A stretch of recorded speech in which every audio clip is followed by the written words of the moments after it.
আজি ঝড় ঝড় মুখর বাদল দিনে জানি নে কেন যে কিছুতে মন মানে না ঝড় ঝড় মুখর বাদল দিনে।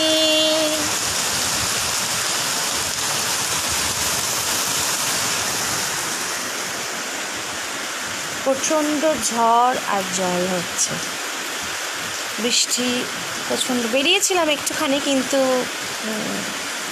10 মিনিটের জন্য গিয়ে ফুচকা খেয়ে চলে আসলাম। বেশ ভালোই লাগছিল, আমেজটা একটু ছিটে ফোটা জল একটু গায়ে এসে পড়লো, বেশ ভালোই লাগছিল। ঘুরে ফুচকা খেয়ে চলে আসলাম। এখন তো মারাত্মকভাবে বৃষ্টি হচ্ছে, শুনতেই পাচ্ছ তোমরা। একটু আগেই বিদ্যুৎ চমকাচ্ছিল, এখন মারাত্মকভাবে বৃষ্টি পড়ছে। তোমাদের কোথায় কোথায় বৃষ্টি হচ্ছে জানিও কিন্তু। হ্যাঁ, bye bye, tata, good night.